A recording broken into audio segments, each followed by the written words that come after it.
বাবা কি কি এনেছে? পেঁয়াজ, মাছ আর একটা ধনেপাতা। ঠিকই আছে, এই শীতের সময় ধনেপাতা না হলে ভালো লাগে নাকি? টমেটো। কি ঠান্ডা লেগেছে? দু রকমের মাছ। এটা কি মাছ? আচ্ছা, এটা কাটা মাছ।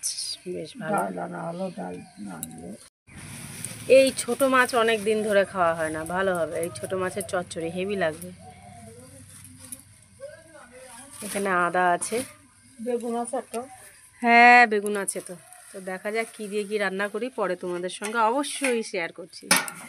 এটা হচ্ছে উচ্ছে ধোয়া জল, এটা চলে আসছে বারবার ক্যামেরাতে।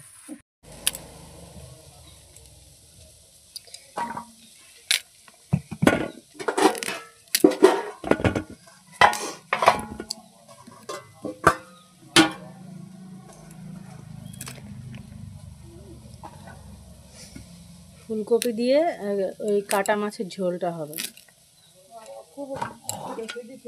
না না, অল্প করেই দেবো। আর ছোট মাছের চচ্চড়ি খাওয়াতে যাবো। এটা হচ্ছে মাছের তেল, এখন মাছের তেলটা করব আমি। মাছের ঝোলটা করো। মাছের তেলের জন্য নিয়েছি পেঁয়াজ কুচোনো আর এখানে বেগুন কুচোনো। আচ্ছা, খুব সুন্দর মাছ, দেখতেই পাচ্ছ আমি রান্না করছি আর মা এখানে বসে কেটে দিচ্ছে। আর এই দেখো, আর এটা দিয়ে হবে ফুলকপি আলু দিয়ে মাছের ঝোল। এখানে ফুলকপি কেটে নিয়েছি, ফুলকপি আলু। আর আমার ডাল হয়ে গেছে। এই দেখো, এখানে এখনও ওই ঘরে নিয়ে যায়নি, এটা হচ্ছে উচ্ছে ভাজা হয়ে গেছে। এই দেখো, এটা হচ্ছে ধনেপাতা, কাঁচা লঙ্কা, পেঁয়াজ দিয়ে মুসুরির ডাল। এখন শীতের সময় ধনেপাতা সব কিছুতেই ভালো লাগে। দেখো, মাছের তেল বসিয়েছি। আজকে আমি এই কড়াইটাই রান্না করছি, কেননা তাড়াহুড়ো করে রান্না করছি তো, ওটাই এতটা পরিষ্কার করে রাখতে পারবো না। ব্যস্ত আছি খুবই, ছেলেকেও খাওয়াতে হবে। একবারে রান্না হচ্ছে সকালে, নন্দা জামাই 12টার দিকে খায়, এর জন্য। আর একটু তেল দিয়েছি, কত তেল বেরিয়ে গেছে। মাছের তেলটা তো হয়ে গেছে, এবার পালা মাছ ভাজা, মাছের ঝোল করা। দেখো, এদিকে মাছ ভাজা হয়ে গেছে আর উনানে ফুলকপি ভাজা চাপিয়েছি। দেখো, ফুলকপি ভাজাটা হয়ে গেছে। এই সময় ফুলকপিটা একটু ভালো করে ভাজা না করলে ভালো লাগে না খেতে, বুঝতেই পারছ। দেখো, পাটাতেই রেখেছি আদা, জিরা আর একটু কাঁচা পাকা লঙ্কা বাটা। এত কিছু রান্না করছি, এর জন্য সুন্দর করে সাজিয়ে দেখাতে পারছি না। এইভাবেই দেখো বন্ধুরা, ঠান্ডা লেগেছে। খেতে যেমন সুস্বাদু, এর পিছনে কিন্তু প্রচুর খাটুনিও আছে। মাছ কাটতে অনেক সময় লেগে গেল মায়ের। আমার রান্না প্রায় হয়ে যাওয়ার মধ্যে ততক্ষণ লাগলো মার মাছটা কাটতে, ধুতে, বাছতে। তো আমাদের বাড়িতে সবাই কিন্তু ছোটো মাছের চচ্চড়ি খুবই পছন্দ করি, পেঁয়াজ, টমেটো, ধনেপাতা দিয়ে। তোমরা কে কে পছন্দ করো অবশ্যই একটা কমেন্ট করে জানিও।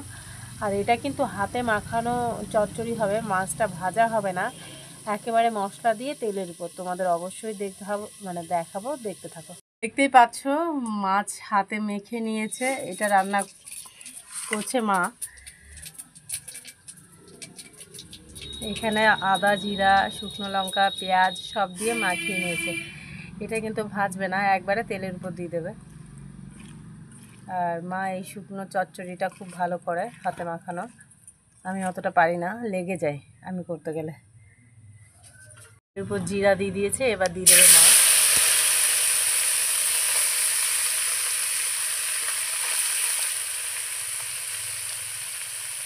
এটা কিন্তু একবার দুবার পাল্টি দেবে, বেশ ভাজা ভাজাও হয়ে যাবে, আবার রান্নাটাও হয়ে যাবে। আর খেতে খুবই সুন্দর লাগে। এর মধ্যে একটু টমেটো কুচি দেবে, বেগুন দেবে। বেগুন কেটে রেখেছে, এটা একটু বাদে দিয়ে দেবে, আর টমেটো কুচি দিয়ে দেবে। কিন্তু বেগুন দিয়ে দিয়েছে, টমেটো দিয়ে দিয়েছে, আর তেল ছেড়েছে, দেখতে পাচ্ছ। মাছগুলো খুবই সুন্দর, টাটকা ছিল, পুরো এরকম থেকে যাবে গোটা গোটা। এইভাবে উল্টো পাল্টা করে, এই জিনিসটাই আমি পারি না। দেখো, আমি ফুলকপির ঝোল তো নামিয়ে নিয়েছি আগেই। খুবই সিম্পল, এর মধ্যে তেমন মশলা কিছুই দিইনি, আদা জিরা বাটা। তো তো দেখো খাবার আমার গোছানো হয়ে গেছে, অনেক কিছু রান্না হচ্ছে, এখনও মাছের চচ্চড়িটা কমপ্লিট হয়নি। মা ওখানে করছে, আমি এখানে থালাটা সাজিয়ে নিয়েছি।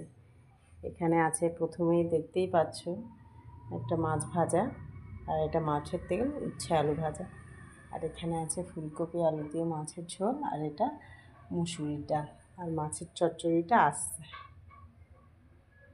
তো এখন ছোটো মাছ খুব কম পাওয়া যায়, তো হ্যাঁ এখন শীতের সময় পাওয়া যায়।